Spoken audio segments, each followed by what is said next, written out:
करते हैं हम ध्यान आपका, दुख हमारे हर लीजिए। हे परमेश्वर बुद्धि हमारी उत्तम पथ पर कर दीजिए।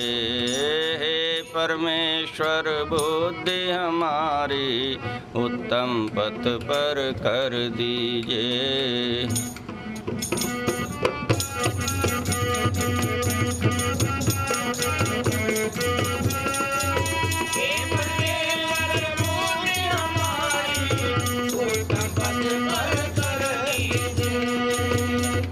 सब सुखदाता है परमेश्वर, आप रचें जगती सारी। शुद्ध स्वरूप जगत के पालक, कृपा करो हम पर भारी।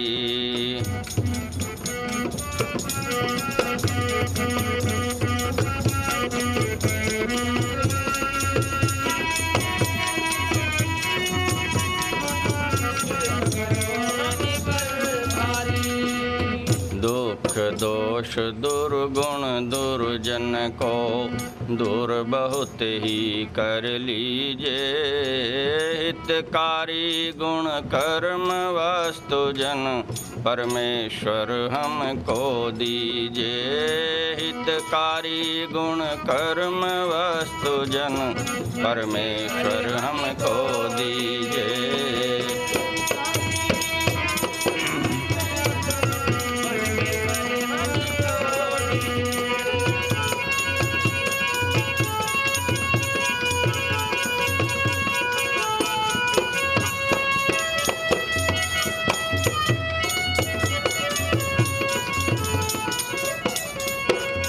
सर्वव्यापी है परमेश्वर, सभी सुखों को पूर्ण करो।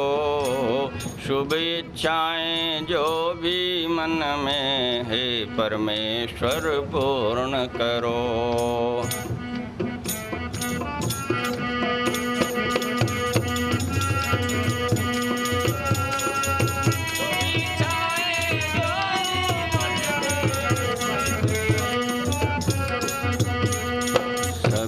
भांति कल्याण हमारा करो, मोक्ष सुख को दीजिए। हे परमेश्वर इस जीवन में हम पर सुख वर्षा कीजिए। हे परमेश्वर इस जीवन में हम पर सुख वर्षा कीजिए।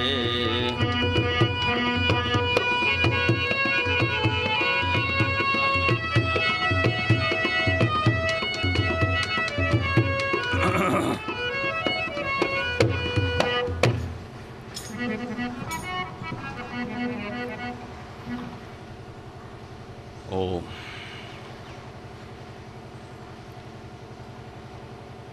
सभी पवित्र आत्माओं,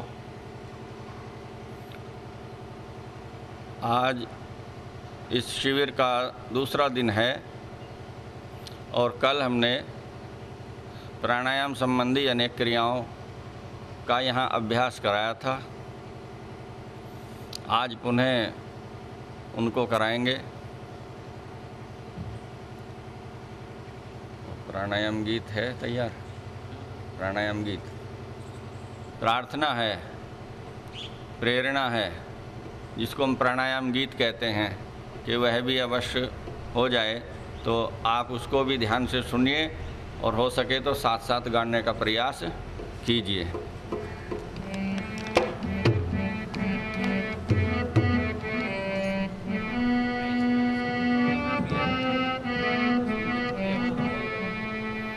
कर लो प्राणायाम प्रातः काल में, सुख पाओगे। कर लो प्राणायाम प्रातः काल में, सुख पाओगे। सुख पाओगे, सुख पाओगे, सुख पाओगे। कर लो प्राणायाम प्रातः काल में, सुख पाओ।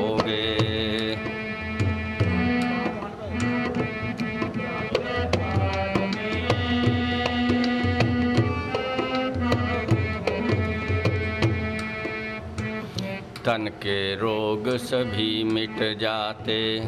एक बार आप गाएं, एक बार हम गाएं।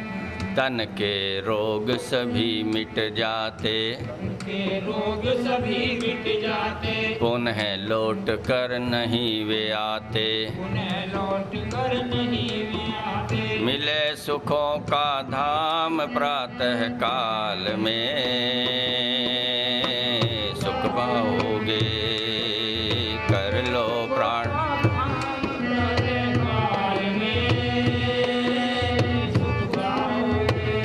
कर लो प्राणायाम प्रातः काल में, सुख पाओगे। ये सुख पाओगे, सुख पाओगे। कर लो प्राणायाम प्रातः काल में, सुख पाओगे।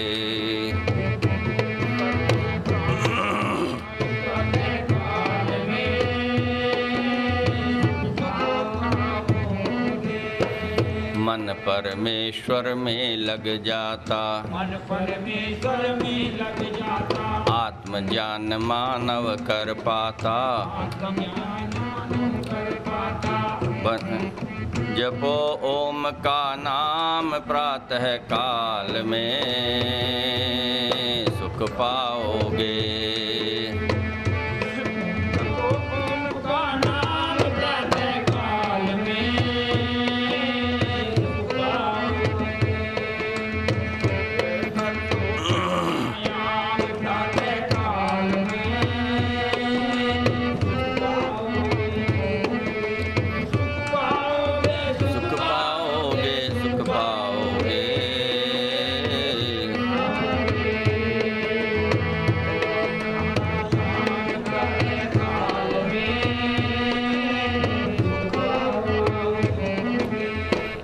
बुद्धि बहुत निर्मल हो जाती, बहुत निर्मल हो जाती, शुभ कर्मों को सदा कराती। शुभ कर्मों को सदा कराती। बनते बिगड़े काम प्रातः काल में,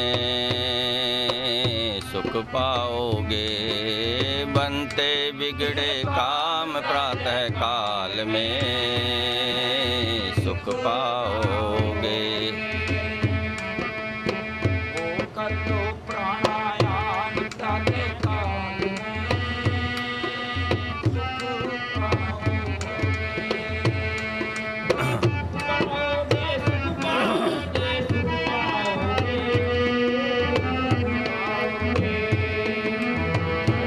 प्राणायाम प्रातः काल में, सुख पाओगे। जीव रूप अपना लख पाता, अपना लख पाता, सत्य ज्ञान उसको हो जाता। सत्य ज्ञान उसको हो जाता। जीव अपना रूप देख पाता है प्राणायाम करने के बाद। प्राणायाम के बिना कोई भी आत्मदर्शन नहीं कर सकता। प्राणायाम के बाद ही जीव की उन्नति होगी। जो जीव प्राणायाम नहीं करेगा वह संसार के कार्य तो करेगा, लेकिन वह आत्मदर्शन कभी नहीं कर सकता। कितना ही बड़े से बड़ा उपकार का कार्य कर सकता है, पर आत्मदर्शन नहीं कर सकता।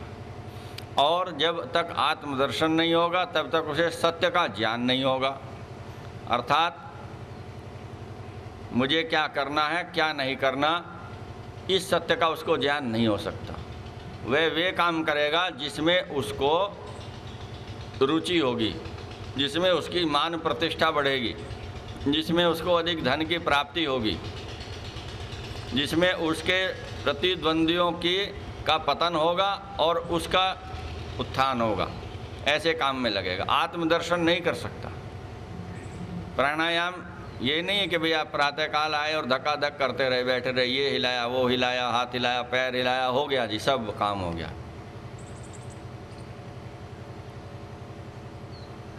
जीवन में उस ओर बढ़ना है कि आत्मदर्शन करना है और उस आत्मा का स्वरूप देखना है। वह कैसा है बाद में बताऊंगा, पहले इस गीत को पूरा कर लीजिए। तो क्या उसका लाभ है प्राणायाम का? जीव रूप अपना लख पाता, सत्य ज्ञान उसको हो जाता, ज्ञान उसको हो जाता। मिटे पाप का नाम प्रातः काल में सुख पाओगे।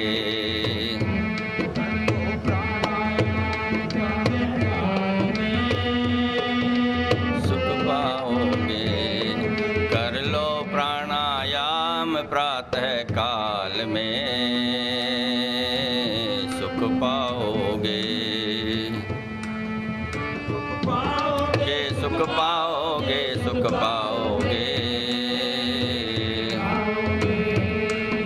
कर लो प्राणायाम प्रातः काल में सुख पाओगे। ओम शांति शांति शांति।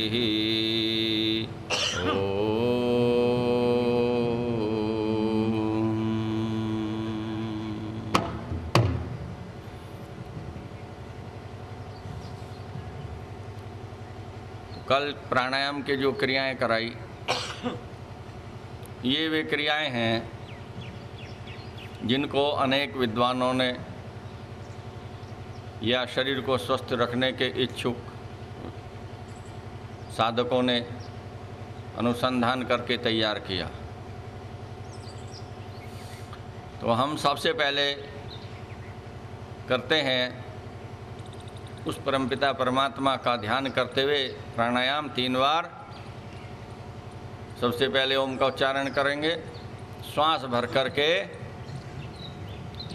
और पूरे जोर से, पूरी शक्ति से उस परमात्मा का जो सर्वोत्तम नाम ओम है उसका उच्चारण करेंगे। श्वास धीरे धीरे अपने आप ही निकल जाएगा।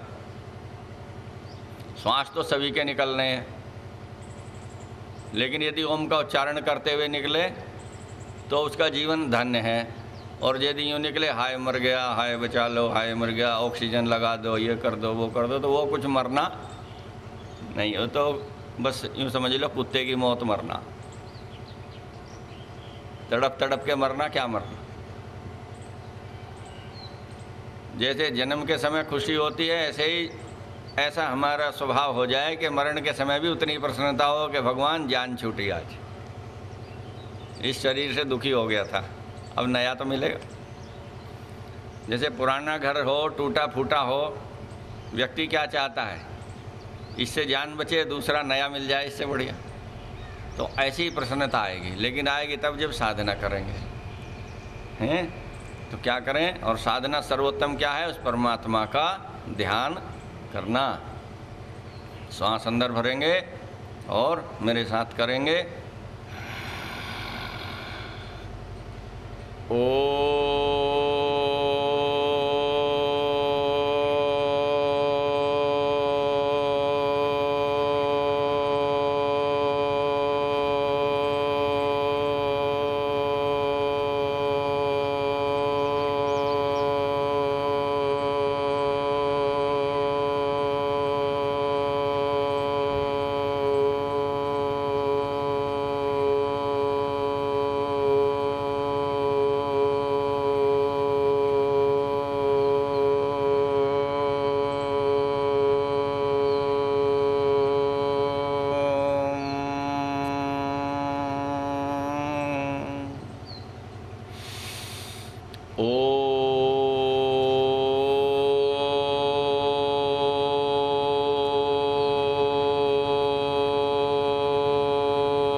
3 बार श्वास सामान्य रूप से ले लें, पुनः शरीर सामान्य हो जाता है।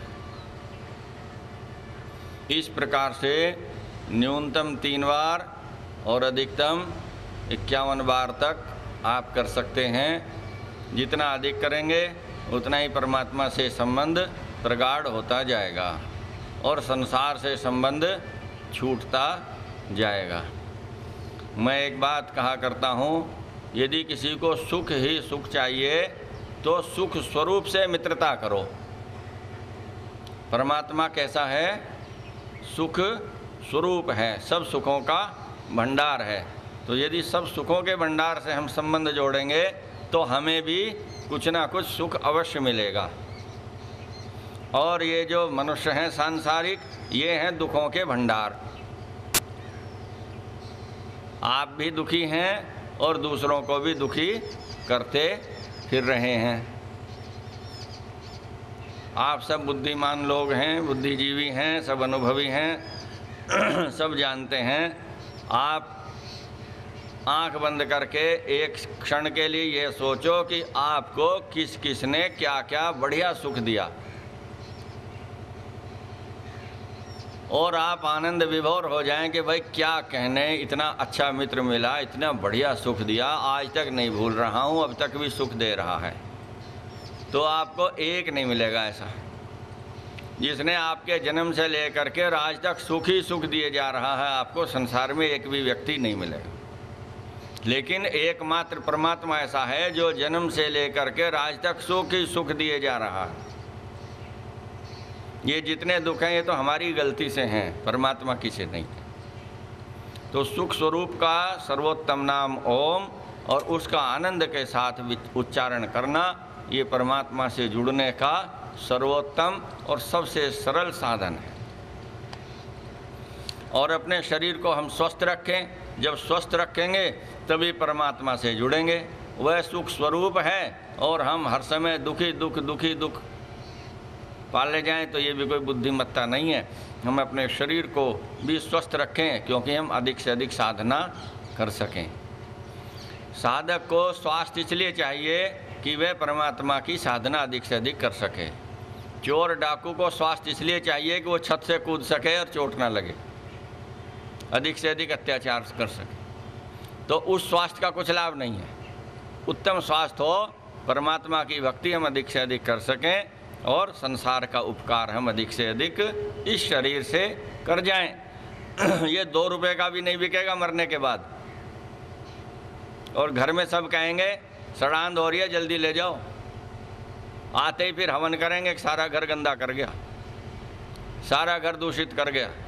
तो इस शरीर को निरोग रख करके परमात्मा की भक्ति में जोड़ लो, फिर यह इसका मूल्य वसूल हो जाएगा। अन्यथा इसका मूल्य वसूल नहीं हो सकता। ये बहुत मूल्यवान है, लेकिन आपने इसका मूल्य समझा नहीं। इसका मूल्य है संसार का उपकार करना और परमात्मा की भक्ति करना। बल्कि भक्ति पहला काम है, परमात्मा की भक्ति करना। और भक्ति करने के साथ साथ इतना शक्ति सामर्थ्य हमारे पास आ जाए कि हम संसार का उपकार भी कुछ ना कुछ कर सकें। तो हम दूसरी क्रिया क्या करेंगे? बाह्य प्राणायाम करेंगे। श्वास को पहले अंदर भरेंगे और फिर श्वास को पूरा का पूरा एक ही झटके में बाहर फेंक देंगे और ओम के ध्यान में बैठ जाएंगे। इतनी देर तक श्वास नहीं लेंगे जितनी देर तक दम ना घुटने लगे। जब अति व्याकुलता हो जाए, रुका नहीं जाए, तब श्वास भर लेंगे, फिर छोड़ देंगे। 3 बार श्वास भरेंगे, छोड़ देंगे, शरीर सामान्य हो जाएगा। ये प्रत्येक क्रिया के बाद नियम है। जो भी प्राणायाम की क्रिया करें उसको पूर्ण करने के पश्चात 3 बार सामान्य श्वास लेवें और छोड़ें, लेवें छोड़ें, लेवें छोड़ें। तो मन, मस्तिष्क, तन, बुद्धि सब सामान्य अवस्था में आ जाते हैं। मैं आपको करके बताता हूँ और फिर आप करेंगे।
इस प्रकार से करेंगे।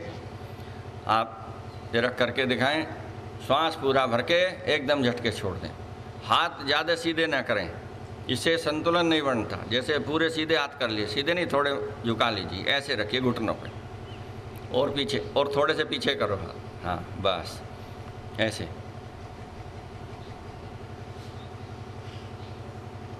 श्वास एकदम बाहर, और फिर श्वास नहीं लेना, सीधे बैठ जाएं। मन में ओम का जप, केवल ओम का जप करते रहें, ओम का ध्यान करते रहें, ओम का स्मरण करते रहें। संसार के किसी व्यक्ति का ध्यान नहीं, किसी वस्तु का ध्यान नहीं, किसी कार्य का ध्यान नहीं, और किसी विचार का भी ध्यान नहीं। केवल एक सुख स्वरूप उस परम पिता परमात्मा के सर्वोत्तम नाम ओम का ध्यान।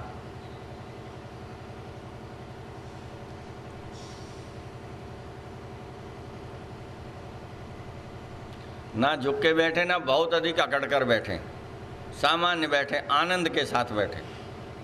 जब व्यक्ति आनंद विभोर होता है तो वो ना अकड़ता है अधिक, ना झुकता है, आनंद के साथ बैठे। तो साधक को बड़े आनंद और बड़े प्रेम के साथ बैठना चाहिए, और प्रसन्नता ये मनानी चाहिए कि हे परमपिता परमात्मा, प्रातःकाल की सुंदर वेला में मेरा आपका मिलन हुआ, मैं आपका स्मरण करता हूँ। क्यों? क्योंकि आपने मुझ पर अनंत उपकार कर रखे हैं, जिनको मैं गिन नहीं सकता। इसलिए मैं आपका धन्यवाद करता हूँ, आपका स्मरण करता हूँ। आपसे श्रेष्ठ कोई नहीं है। आप सब सुखों के दाता हैं, सब दुखों को दूर करने वाले हैं, सब दुर्गुण दुर्व्यसन दुर्जनों को हमसे दूर करने वाले हैं। हे परमात्मा, आप हमें सब सुखों को प्रदान करो, हमें जीवन का आनंद दो, हमें आत्मदर्शन कराओ और अपना भी दर्शन कराइए। ऐसी भावना जब मन में रहेगी, व्याकुलता बढ़ती जाएगी, भाव विह्वलता बढ़ती जाएगी, आँखों में आंसू आ जाएंगे, कंठ अवरुद्ध हो जाएगा, रोम रोम पुलकित हो जाएगा, तब समझ लीजिए कि आप परमात्मा से वास्तव में मिल रहे हैं। मिले हुए तो हर समय हैं, हम हर समय परमात्मा के पास हैं, परमात्मा हमारे पास है, लेकिन हम उसको पहचान नहीं पा रहे हैं, बस अनुभूति नहीं कर पा रहे हैं उसकी। ये प्राणायाम करेंगे, उसके साथ साथ ध्यान लगाते रहेंगे तो परमात्मा से मिलन होगा, परमात्मा की पहचान होगी, जीवन में आनंद आएगा। क्यों? क्योंकि वह आनंद स्वरूप है, वह आनंद घन है, आनंद का भंडार है। तो इसके पश्चात दूसरी क्रिया हम करेंगे भस्त्रिका प्राणायाम की। श्वास जोर से भरेंगे, जोर से छोड़ेंगे। इसमें तो श्वास बाहर कर दिया, फिर ले नहीं रहे, ये बाह्य प्राणायाम। भस्त्रिका प्राणायाम में भट्टी की भांति श्वास लेंगे और भट्टी की भांति श्वास छोड़ देंगे। जैसे भट्टी जलती है, लोहार की धोकनी जलती है, और वो कोयले आदि में जब अग्नि प्रज्वलित हो जाती है तो उसमें रखा हुआ लोहा भी पिघल जाता है। वैसे नहीं पिघलेगा ठंडा लोहा, लेकिन उसके अंदर पिघल जाएगा। और ठंडा लोहा तो होता है काले रंग का, और जब उसके दोष नष्ट हो जाते हैं तब वह कैसा हो जाता है? अग्नि के रंग का हो जाता है, स्वर्णिम आभा से युक्त हो जाता है।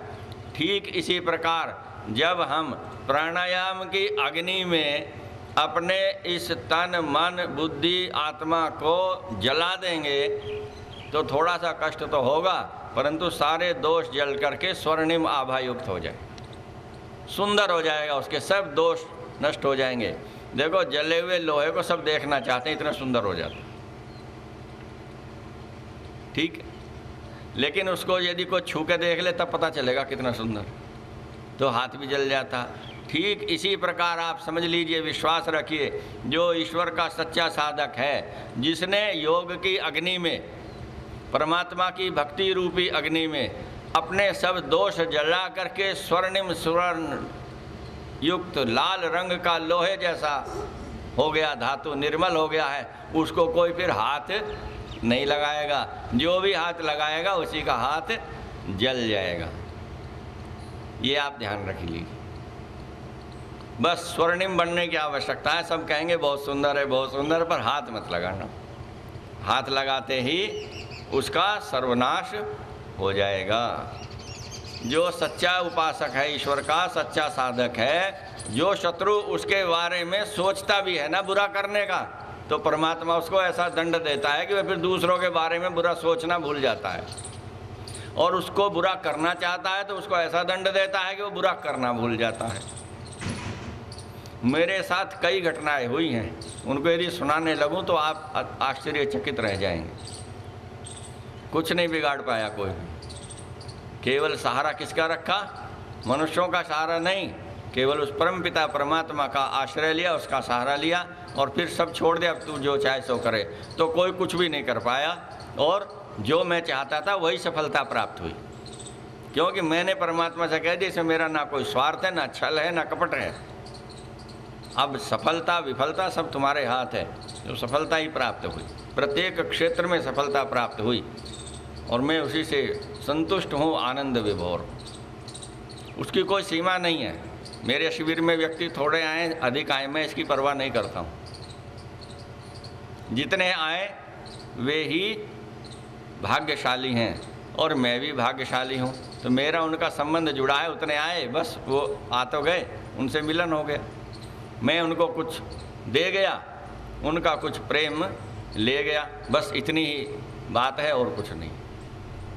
तो भस्त्रिका प्राणायाम करेंगे, श्वास अंदर भरेंगे और उसको झटके से बाहर छोड़ेंगे, फिर श्वास भरेंगे, फिर छोड़ेंगे। आप उसको देखेंगे, सुखपूर्वक बैठ जाएं, अधिक ना तने, ना झुकें और ना कमर में झटका दें। बिल्कुल सामान्य स्थिर रहने का प्रयास करें। थोड़ा बहुत तो शरीर हिलता है लेकिन अधिक नहीं हिलना चाहिए। कैसे करेंगे देखिए।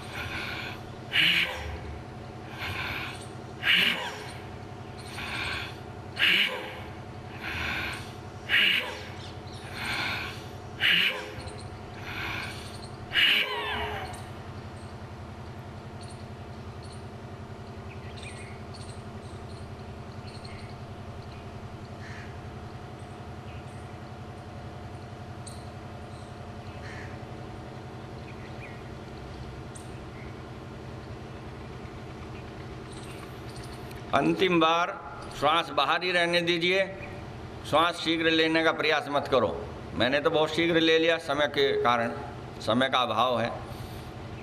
श्वास बाहर ही रहने दीजिए, ओम के ध्यान में खो जाइए।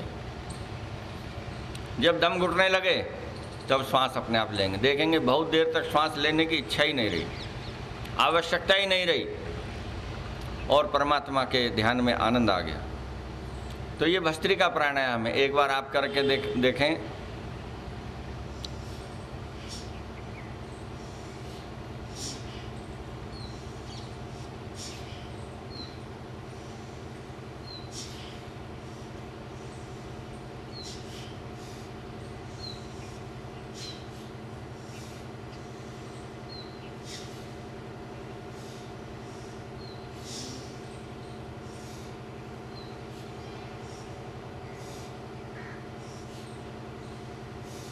बहुत अच्छे। तो इस प्रकार से प्राण को अंदर भरना और फिर प्राण को तीव्र गति से बाहर छोड़ देने से हमारे शरीर के अनेक जो मल हैं, दोष हैं, वे नष्ट हो जाते हैं। जैसे भट्टी में सब धातुओं के दोष नष्ट हो जाते हैं, उसी प्रकार इस प्राणायाम को करने से हमारे शरीर के सब दोष नष्ट हो जाते हैं। कल भी बताया था, आज ही बताता हूँ। मनु महाराज ने लिखा प्राणायाम की महत्ता के विषय में कि दह्यन्ते ध्यायमाना नाम धातु नाम ही यथामलः तथेन्द्रियाणाम दह्यन्ते दोषा प्राणस्य निग्रहात्। प्राणों का निग्रह करने पर, प्राणायाम करने पर हमारे शरीर में जो इंद्रियों के दोष हैं वे उसी प्रकार से सारे नष्ट हो जाते हैं, भस्म हो जाते हैं, जिस प्रकार अग्नि में जलने से समस्त धातुओं के समस्त दोष नष्ट हो जाते हैं। हमारे शरीर का एक एक अंग स्वस्थ हो जाता है। लोग समझते हैं कि प्रातः काल में 4-4, 5-5 मील घूमने से स्वास्थ्य अच्छा होता है। कल कई माताएं बहनें भी आई मेरे पास और भाई लोग भी आए। उन्होंने कहा जी हम तो हाई ब्लड प्रेशर है और हम तो डॉक्टर ने कहा कि 4-4, 5-5 किलोमीटर घूमा करो तब ठीक रहोगे। ये बिल्कुल झूठ बात है। अधिक घूमना भी स्वास्थ्य के लिए अच्छा नहीं है। आचार्य चाणक्य ने चाणक्य नीति में लिखा है एक स्थान पर, उसे आप ध्यान से सुन लो, ये घूमने वालों के लिए है। उन्होंने लिखा है कि घोड़े को बांध के रखना और स्त्री का विवाह न करना और पुरुषों को अधिक पैदल चलना, ये शीघ्र बुढ़ापा लाने और रोगी होने के कारण बनते हैं। तो जिसे जल्दी रोगी होना हो वो लंबा लंबा घूमा करे, और जिस स्त्री को शीघ्र रोगिणी बनाना हो उसका विवाह न करो। और घोड़े को रोगी बनाना हो तो उसे खूब खिलाओ, बढ़िया बढ़िया पानी बढ़िया पिलाओ, सब माल खिलाओ, लेकिन उसे दौड़ाओ मत, बांध के ही रखो। अधिक पैदल चलने की हानि क्या होती है उसे आप समझ लो। अधिक पैदल चलने से हमारे पैरों की मांसपेशियां बहुत अधिक खिंचती हैं, पीठ की मांसपेशियां बहुत खिंचती हैं, गर्दन की खिंचती हैं, पैर से लेकर के चोटी तक मांसपेशियों का व्यायाम होता है। ये बिल्कुल ठीक बात है, लेकिन अति व्यायाम भी हानिकारक है। अति से बचो, अति अताई से बचो, अति अंत ले जाए, अति का फूला सैंजना जड़ा मूल से जाए। तो अति नहीं करो, व्यायाम की भी अति मत करो, भोजन की भी अति मत करो, और सांसारिक प्रेम की भी अति मत करो, वो भी सीमा में अच्छा लगता है। तो मैं घूमने को मना नहीं करता हूँ, लेकिन अति घूमना हानिकारक है। और जिनका रक्तचाप बढ़ता है उनके लिए तो अधिक घूमना बहुत अधिक हानिकारक है। क्यों? क्योंकि वे जब घूमने जाएं, कल नाप करके देख लें, पहले अपना ब्लड प्रेशर नाप लें चलने से पहले, और जब घूमकर आएँ 4-5 किलोमीटर उसके बाद नाप करके देख लीजिए उनका ब्लड प्रेशर कितना बढ़ा हुआ मिलेगा। और इतनी देर जो घूमे उस बढ़े हुए रक्तचाप ने उनके हृदय को और मस्तिष्क को कितनी हानि पहुंचाई, उसकी क्षतिपूर्ति आप 24 घंटे में आराम करके भी नहीं कर सकते। इसलिए घूमिए सीमा में, थोड़ा घूमिए लेकिन प्राणायाम कीजिए, घूमिए चाहे ना घूमिए प्राणायाम कीजिए। मैं ऐसी क्रिया भी बताता हूँ कि 4 किलोमीटर 5 किलोमीटर घूमने का लाभ यहीं बैठे बैठे हो जाएगा, यहीं घूमने की आवश्यकता ही नहीं पड़ेगी। अभी बताऊँगा। तो ये भस्त्रिका प्राणायाम था, और उसके बाद करेंगे कपालभाति प्राणायाम। मैं करके बताता हूँ, उसके पश्चात आप करेंगे। बस कुछ नहीं करना, ना सांस लेने का प्रयास करना, और बस पेट को झटका देना और श्वास अपने आप ही बाहर आ जाएगा। उसको ना छोड़ने का प्रयास करना, ना लेने का प्रयास करना, वो अपने आप छूटता रहेगा, आता रहेगा, स्वाभाविक प्रक्रिया है। देखो हम रात्रि में सो जाते हैं तो श्वास ना लेने का प्रयास करते, ना छोड़ने का प्रयास करते। परमपिता परमात्मा की प्रक्रिया, उसकी दया है, मेरे सब बच्चे सोए हुए हैं, इनका श्वास ठीक चलता रहना चाहिए, वो सब नियम रखता है। ऐसे ही सोच करके करिए, सांस अपने आप आएगा, अपने आप जाएगा। बस आपको थोड़ा सा प्रयास ये करना, पेट को अंदर से ऐसे झटका देना, तो आपके सारे पीठ के मूलाधार से लेकर के और सिर की चोटी तक सब शरीर स्वस्थ हो जाएगा। मूल बंद लगा कर बैठें।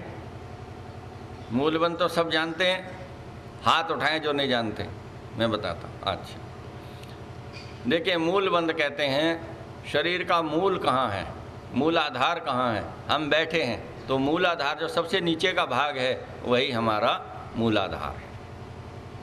तो जो मल और मूत्र द्वार हैं उनको संकुचित करें, ऊपर की ओर खींचें, पेट को नीचे को खींचें, ऊपर को खींचें।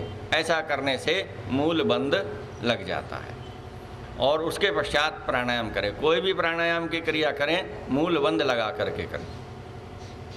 इससे हमारे शरीर में जो उस भाग के रोग हैं, मल द्वार के रोग हैं, मूत्र द्वार के रोग हैं, और मल और मूत्र विसर्जन तंत्र जितना है, उत्सर्जन तंत्र जितना है, वह पूर्ण स्वस्थ रहता है।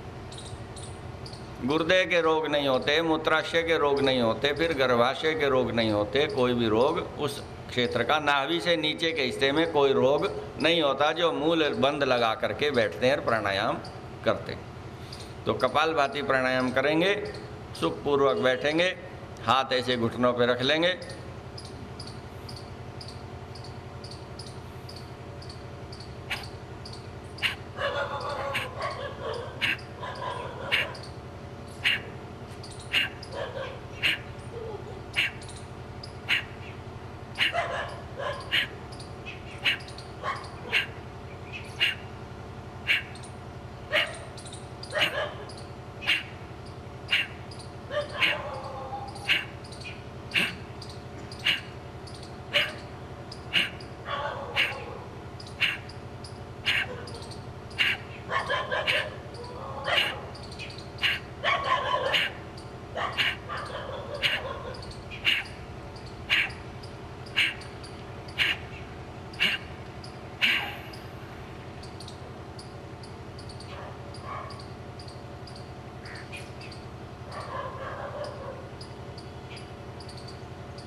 अंतिम बार श्वास पूरी तरह से बाहर नहीं लेंगे। जब रोकना तो अंतिम बार बाहर करके रोकें और बाहर ही रहने दीजिए। जब दम घुटने लगे तब धीरे से श्वास लीजिए, 3 बार, सामान्य हो जाएगा। जरा करें।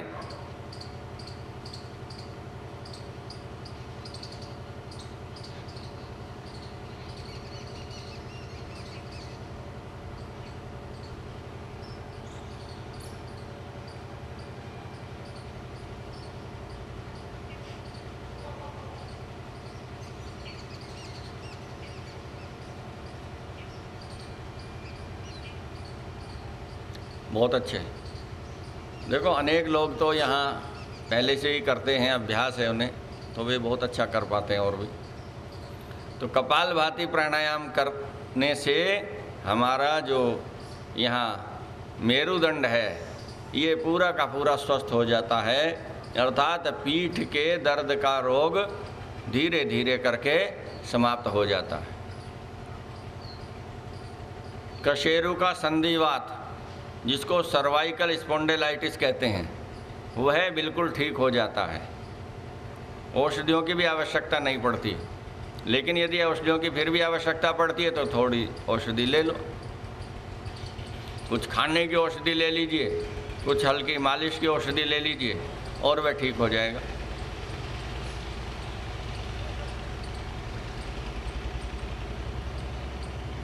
कपालभाति प्राणायाम का एक सर्वोत्तम लाभ क्या होता है कि हमारा जो कपाल है, सिर है, ये भाति अर्थात प्रकाशित हो जाता है। मस्तिष्क में क्या क्या है? मस्तिष्क में मन है, बुद्धि है और जीवात्मा का निवास है।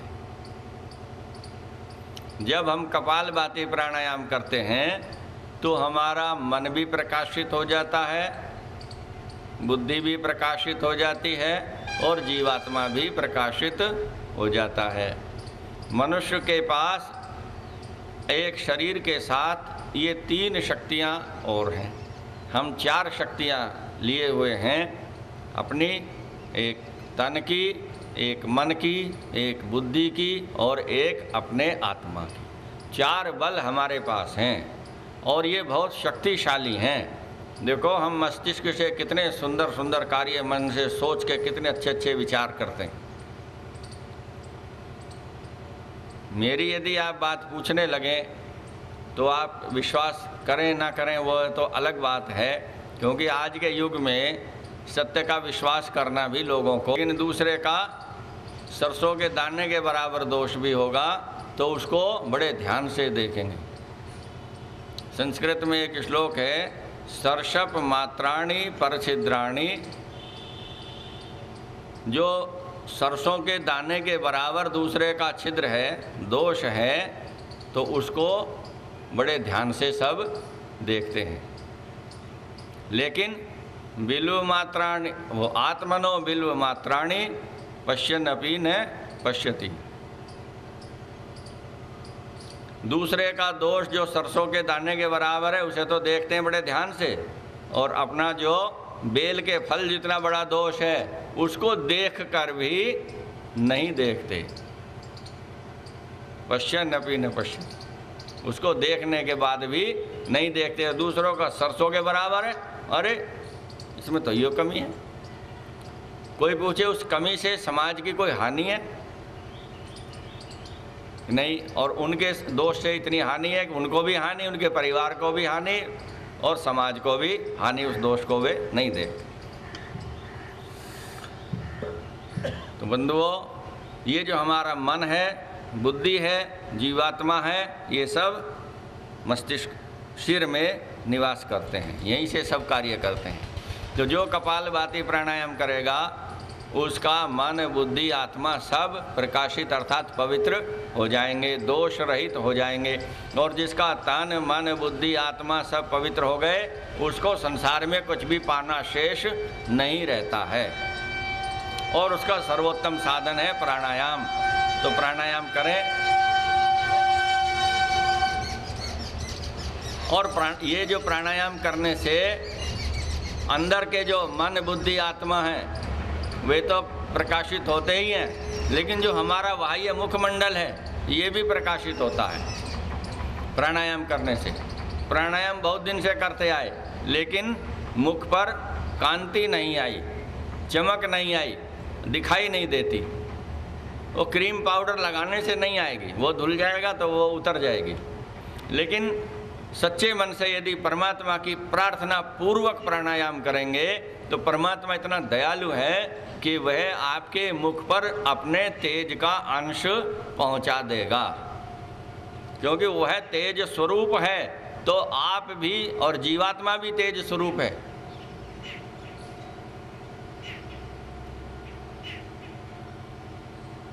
जीवात्मा भी तेज स्वरूप है, प्रकाशित है। तो जब वो प्रकाशित होता है तो उसका प्रकाश जो है मुखमंडल पर भी परमात्मा थोड़ा बहुत ला देता है। देखने वाले देख लेते हैं, न देखने वाले देख कर भी चिढ़ते हैं। और कुछ नहीं करता वे, कर कुछ नहीं सकते, बिगाड़ नहीं सकते, बस चिढ़ते रहे, फूंकते रहेंगे अंदर अंदर। और देखो हम हाथ, पैर, मुंह सब अंग स्वच्छ करते हैं, तो मुख भी ये प्रयास करो कि सुंदर हो जाए। तो कपालभाति प्राणायाम करो, सूक्ष्म भोजन करो, कम खाओ, सर्वोत्तम खाओ। अधिक भोजन करने वाला कुरूप हो जाता है, रोगी हो जाता है और वो संसार को हानि पहुंचाता है। और कम भोजन करने वाला सुंदर हो जाता है, स्वस्थ हो जाता है, संसार को लाभ देता है। क्योंकि जो रोगी होकर गिर जाएगा वो तो हानि करेगा संसार की, घर का पैसा लगवाएगा, डॉक्टरों को भी दुखी करेगा, नर्सिंग होम वालों को भी दुखी करेगा, रिश्तेदार वाले भी देखने आएंगे, फिर वे सवारी में आएंगे, सड़क पर भीड़ बढ़ेगी, प्रदूषण बढ़ेगा। हानि ही हानि पहुंचाई एक व्यक्ति ने बीमार होकर के, सबको दुखी कर दिया। और एक व्यक्ति स्वस्थ रहे, इतनी सारी परेशानियां समाप्त, न घर का पैसा नष्ट होगा, न कोई मिलने आएगा, न वाहन सड़कों पर उस कारण से चलेंगे, न चिकित्सकों को परेशानी होगी, न लुटाई होगी, न ठगाई होगी, स्वस्थ रहेगा और सुंदर रहेगा। और फिर भी कमी रह जाए तो हमने एक चीज़ अनुसंधान करके 20 साल बाद बनाई, उसका नाम हमने रखा सौंदर्यवर्धक तेल। सब सुंदर होना चाहते हैं ना। अच्छा, कोई ऐसा जो ये चाहे कि हम कुरूप रहें, हाथ उठाओ। हमारा कुरूप हो जाए मुंह, हमारा मुंह काला हो जाए, कोई चाहता है? नहीं चाहता। सब चाहते भाई सुंदर हो जाए। तो प्राणायाम भी करें, सूक्ष्म भोजन करें। मैं कितना भोजन करता हूँ इंजीनियर साहब बता सकते हैं, मैं इनके यहाँ भोजन करता हूँ, यहीं बैठे हैं। प्रातः काल में कोई नाश्ता नहीं। पूछो कल क्या नाश्ता किया, सब व्याकुल घूम रहे, नाश्ता नहीं हुआ, नाश्ता नहीं हुआ, नाश्ता नहीं हुआ, नाश्ता। अब मुझे याद ही नहीं आया कि नाश्ता नहीं हुआ। यहाँ से निवृत्त हुए, यज्ञ हुआ, यज्ञ से निवृत्त हुए, आपकी शारीरिक दुख दूर करने की सेवा में लग गया। 12 बजे तक उसी काम को करता रहा। इंजीनियर साहब ने आकर के, विजयपाल जी ने मुझे आके कहा जी नाश्ता तो कर लेते 11 बजे, हमने को याद ही नहीं रहा। और लोग उसके लिए बावले हुए फिर, नाश्ता तो मिला ही नहीं, क्या करें, कहाँ जाएं, क्या नहीं करें, क्या खावें। अरे मिल जाएगा जो भाग्य में होगा, क्यों परेशान हो रहे। बच्चा कहाँ भागा फिरता है, माँ अपने आप पिला देती ला के दूध। तो ऐसी वो परमपिता परमात्मा तो सबसे बड़ी माँ है, अपने आप तुम्हारे हिस्से का आ जाएगा, मिल जाएगा, कहीं जानने की आवश्यकता नहीं है, परेशान होने की आवश्यकता नहीं। और यदि करता भी हूँ तो 1 पाव दूध पीता हूँ बस, ठीक। प्रातःकाल साधना प्राणायाम करने के पश्चात, यज्ञ संध्या करने के बाद, वेद आदि अध्ययन करने के पश्चात 1 पाव दूध पीता हूँ गाय का। और दोपहर में गेहूँ, चना, सोयाबीन और जौ के आटे से युक्त 2 फुलके खाता हूँ, 1 कटोरी चावल खाता हूँ इतनी बड़ी, 1 कटोरी दाल खाता हूँ, 1 कटोरी सब्जी खाता हूँ, थोड़ा सा सलाद खाता हूँ, खीरे, टमाटर, मूली आदि का। यह दोपहर का भोजन है। और रात्रि में मैं प्राय भोजन नहीं करता, 1 पाव दूध पीता हूँ। यहाँ तो माता जी ने थोड़ा ज़्यादा दे दिया कल कि और ले लो। और कोई भी ऋतु का फल है तो वह खा लिया, 1 केला खा लिया, पाव भर दूध पी लिया, तो वो पर्याप्त है। नहीं है तो दूध ही पी लिया, वह भी पर्याप्त है। और आप विश्वास करेंगे, मेरे परिवार में कभी पूछना कि ये क्या खाने को बनवाते हैं, मैं अपने परिवार में कभी ये नहीं कहता कि ये चीज़ बनाइए। बच्चे रोज़ पूछते हैं, पुत्रवधू प्रतिदिन पूछती है, पत्नी पूछती हैं कि क्या बनाएं शाम को। मेरा एक ही उत्तर होता है, जो आपको अच्छा लगे वही बना। मैं ये कभी नहीं कहता ये बनाओ, ये मत बनाओ, जो अच्छा लगे वो बनाओ। विपरीत भोजन मत बनाना। यदि दोपहर को भारी बनाया तो रात को भी भारी मत बनाना, जो दोपहर को बनाया उसे रात को मत बनाना। दोनों समय एक सा भोजन नहीं करना चाहिए, विपरीत दिशा में विपरीत भोजन करना चाहिए। यदि सवेरे आपने थोड़ा तला हुआ किया है तो रात्रि में हल्का भोजन करें, उससे पाचन क्रिया ठीक रहेगी। कम भोजन करेंगे, स्वस्थ रहेंगे, सुंदर रहेंगे और समाज का उपकार करेंगे। अधिक भोजन करेंगे, रोगी रहोगे, कुरूप हो जाओगे और संसार को दुख पहुंचाओगे। ये नियम है। और आपको आश्चर्य होगा सुनकर के, जिनके हम अनुयायी हैं, महर्षि स्वामी दयानंद सरस्वती जी महाराज हमारे धर्म गुरु हैं। हम उनके बताए मार्ग पर चलने का बहुत पूरा प्रयास कर रहे हैं, उससे कहीं भी विचलित होने का कोई कारण नहीं है। फिर भी कोई शंका करे तो हम उसका क्या करें, उसका कोई उपाय नहीं है।